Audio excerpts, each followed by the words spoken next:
शुरू हो जाती है। एक बार भूपति मन माही की लाली मोरे सुत नाही।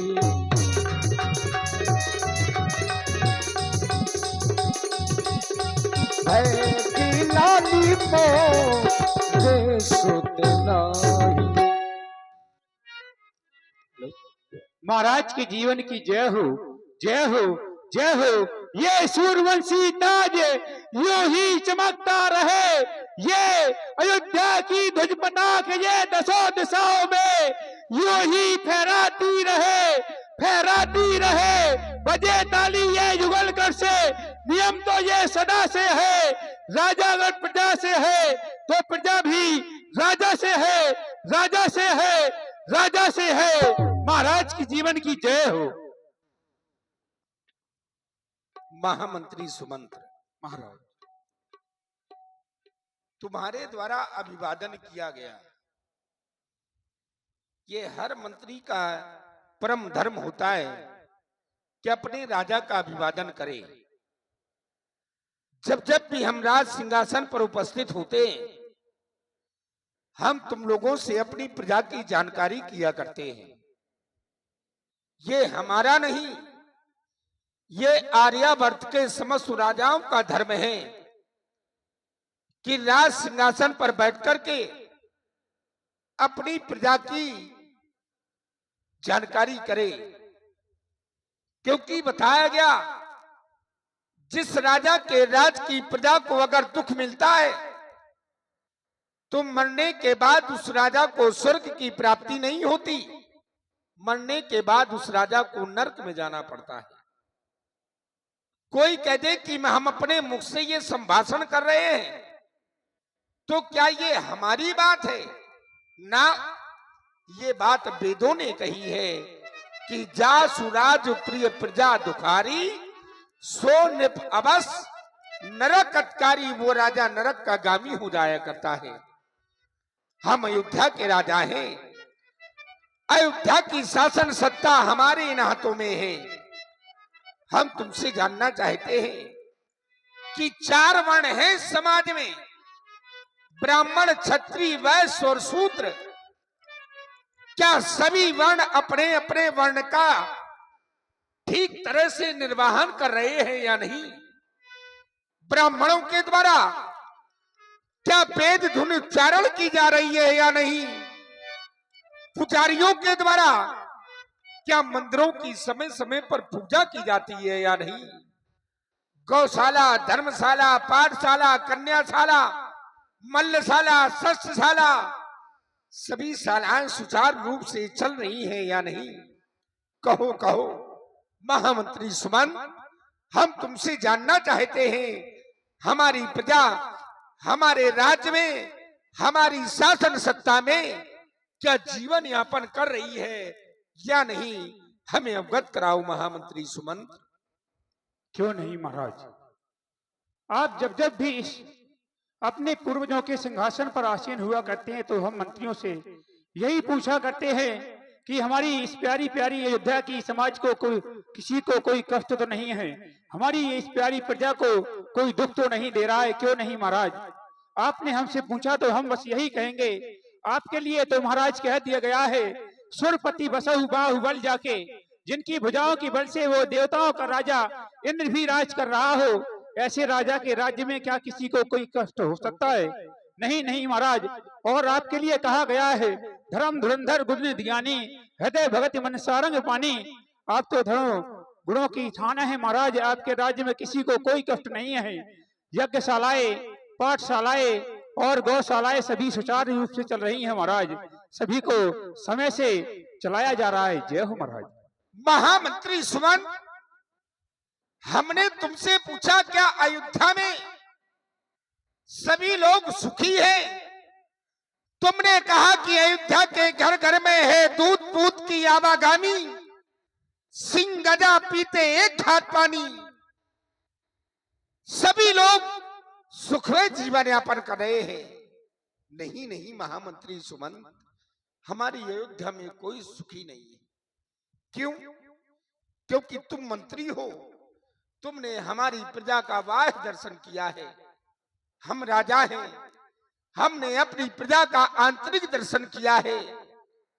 अगर हमारी इस अयोध्या में किसी के गर्भ में अगर पुत्र जन्म लेता है तो उसके घर में कभी खुशियां नहीं मनाई जाती।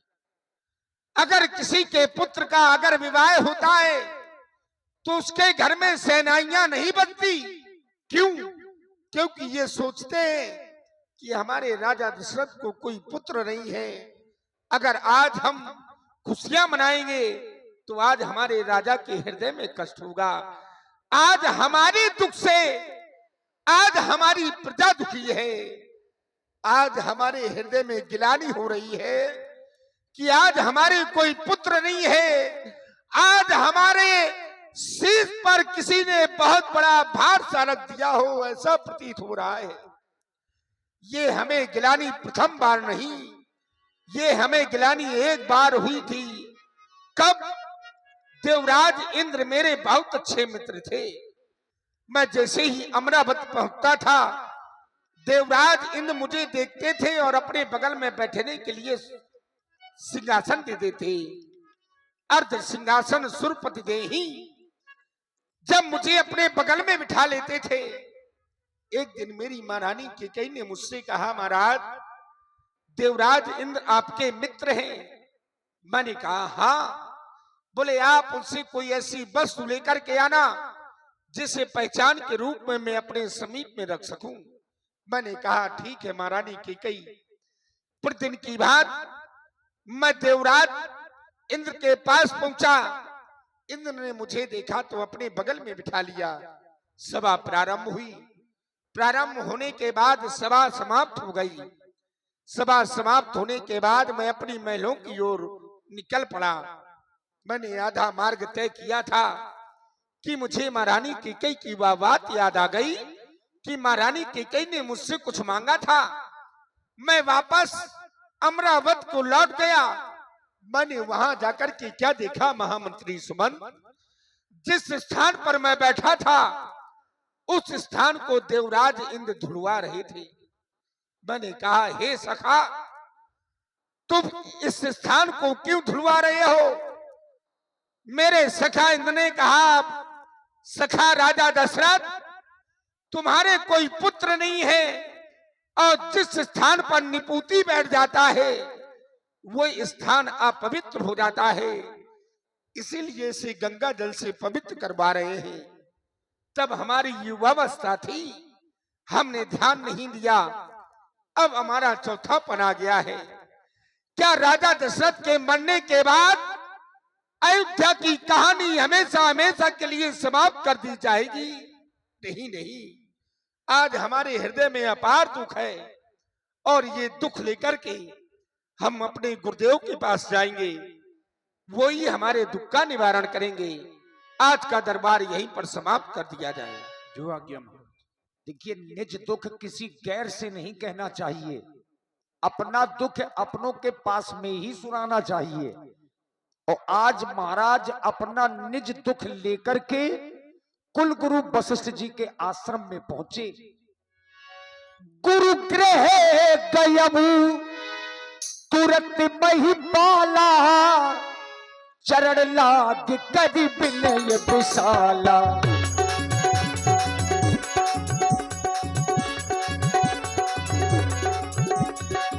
गुरु गृह गयबू तुरंत महिपाला, गुरु गृह गयबू तुरंत महिपाला, चरण लाग करि विनय विशाला।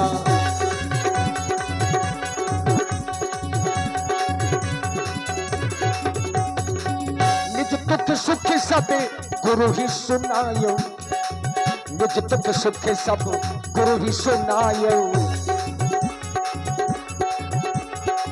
निज दुख सुख सब गुरु ही सुनायो, निज दुख सुख सब गुरु ही सुनायो।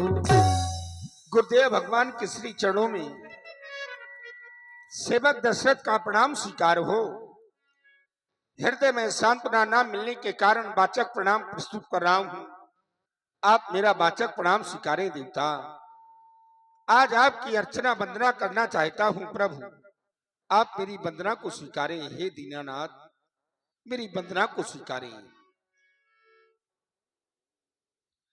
करूं वंदना मेरी ओर निहारो, करूं वंदना मेरी ओर निहारो, गुरुवर पधारो आसन संभालो।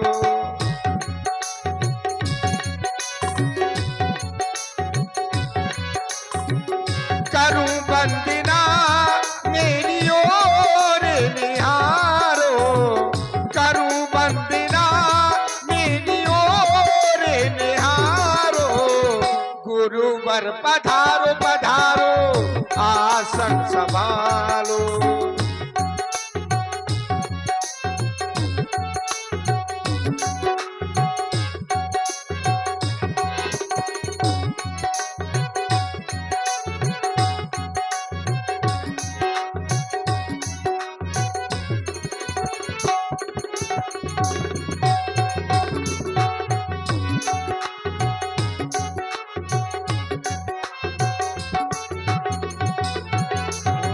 सूर्य वंशियों पर कृपा है तुम्हारी, आशीर्वाद दे दो जाऊं बलिहारी।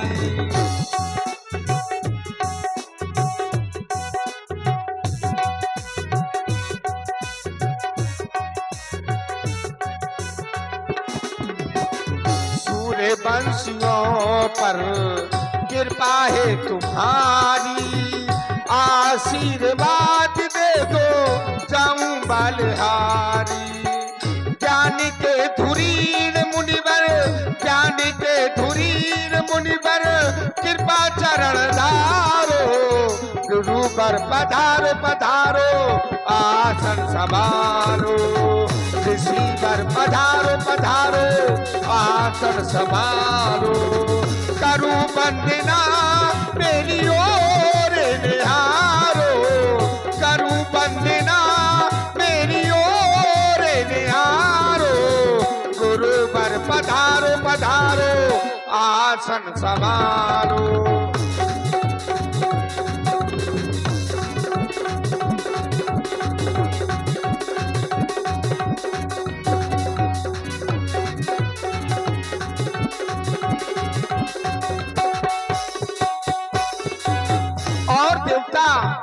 चरणों की धूली को माथे से लगाता, आशीर्वाद दे दो जग के विधाता।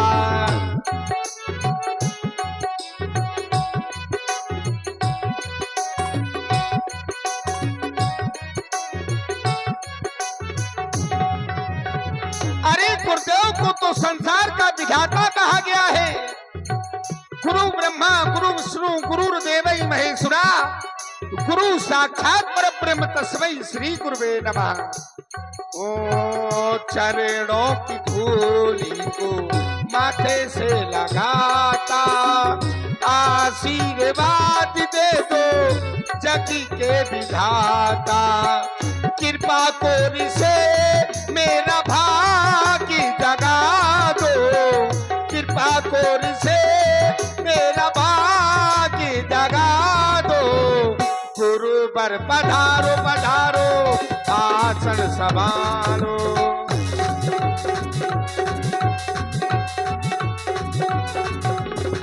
करूं वंदना मेरी ओर निहारो, करूं वंदना मेरी ओर निहारो, गुरुवर पधारो पधारो आसन संभालो। ऋषिवर पधारो पधारो आसन संभालो, आसन संभालो, आसन संभालो। अखंड मंडलाकारं व्याप्तेन चराचरं तत्पदं गस्तं तस्मै श्री गुरुवे नमः। मेरा प्रणाम स्वीकारें देवता। साकार रूपी परिवर्तित करने वाले रघुवंश के श्रेष्ठ नेपाल दशरथ तुम्हारे द्वारा प्रणाम किया गया। प्रणाम का उत्तर होता है आशीर्वाद। यदि हम अपने बड़े को प्रणाम करते हैं, वो हमें आशीर्वाद स्वरूप कुछ दे या ना दे, लेकिन 4 चीजों की प्राप्ति हो ही जाती है। और वो है कौन सी? अभिवादन शीलस्य नित्यम वृद्धोप्य सेवना, चत्वारि तस्य वर्धन्ते आयुर्विद्या यशो बलम। आयु, विद्या, यश और बल। संसार का चक्र है जीना मरना। मरना कोई चाहता नहीं, मरना सभी को पड़ता है। ये जन्म मरण के सृष्टि चक्र में है ये हमारी मनोकामना। 7 वर्ष शतायु आप हो, यूं ही करते रहे साधना। नित्य नवीन प्रतिवादों पर अपना समर्पित हो जीवन। इंद्रधनुष की सतह छाया में रंग भरा होता जीवन। आराध भरे इस अवसर पर है ये हमारी ये सताराधना। 7 वर्ष शतायु आप हो, यूं ही करते रहे साधना। आज अकेले आए हो, कोई विशेष कारण? क्योंकि तुम जब भी हमारे समीप आते थे तो ये तुम्हारा चेहरा पुष्प की भांति खिला हुआ रहता था, लेकिन आज उदासी, ऐसा क्या हो गया? जानना चाहते। हे देवता, आप करें राजा दशरथ, पुष्पों की भांति खिला रहने वाला तुम्हारा आज मुख मुरझाया हुआ क्यों है? आज ये मुरझाए हुए मुख का कारण क्या है? हे देवता, आज इस मुरझाने का एक ही कारण है। हे देवता, आपकी कृपा से मुझे सब कुछ प्राप्त हो गया। आपकी कृपा से लोग मुझे चक्रवर्ती सम्राट अयोध्या नरेश राजा दशरथ के नाम से जानते हैं।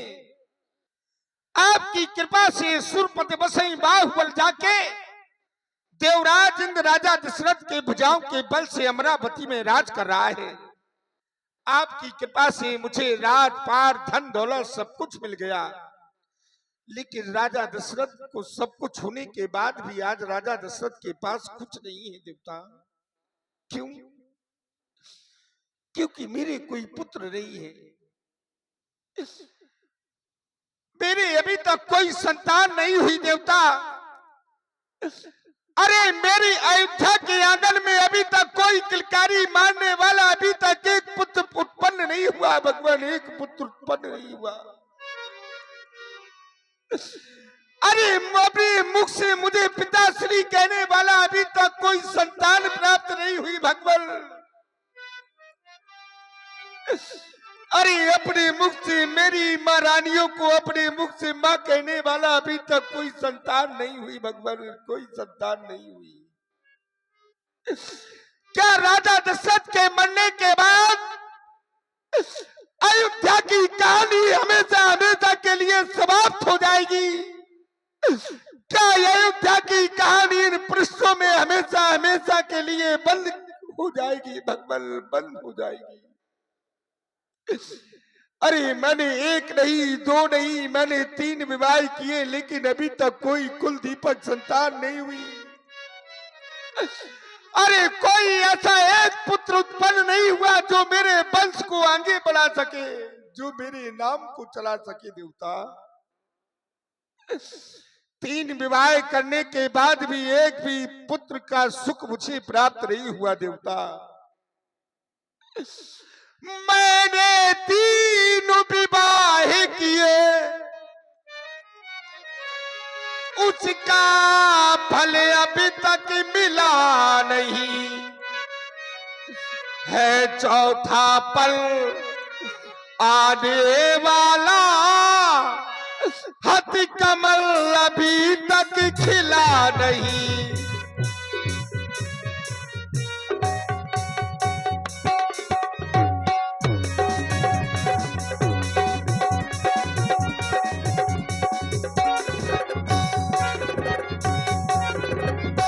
वो मेघ कहाँ शोभा पाता, जिसमें न बूंद बर जल होवे। वो वृक्ष कहाँ शोभा पाता, जिसमें न एक भी फल होवे।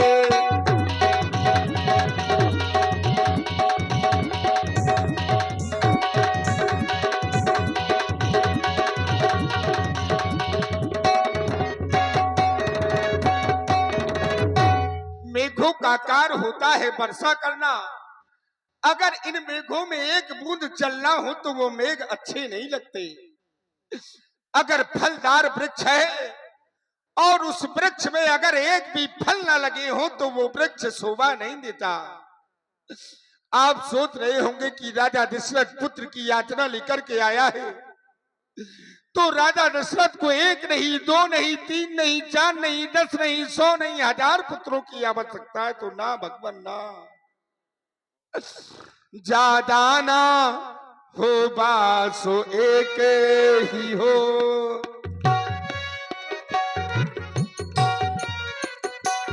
ज्यादा ना हो बासो एक ही हो, जो वंशो बढ़ाने वाला हो।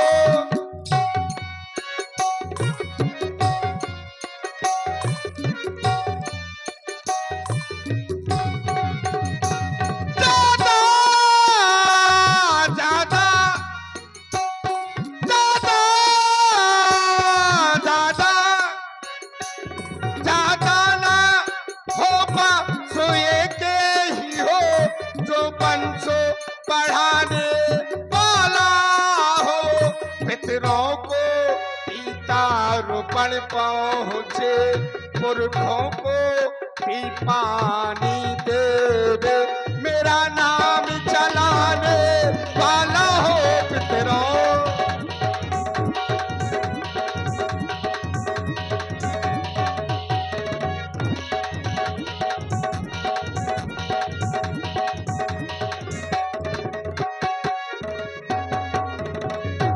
क्योंकि कहते हैं बिना पुत्र नहीं नर गति पावे। वेद पुराण शास्त्र अस गावे, बिना पुत्र के व्यक्ति को नर गति प्राप्त नहीं होती देवता। बस यही दुख लेकर के मैं आपके समीप में आया हूँ। आप मेरे इस दुख का निवारण करें देवता, निवारण करें। राजा कही वशिष्ठ बहुविधि समुझायो,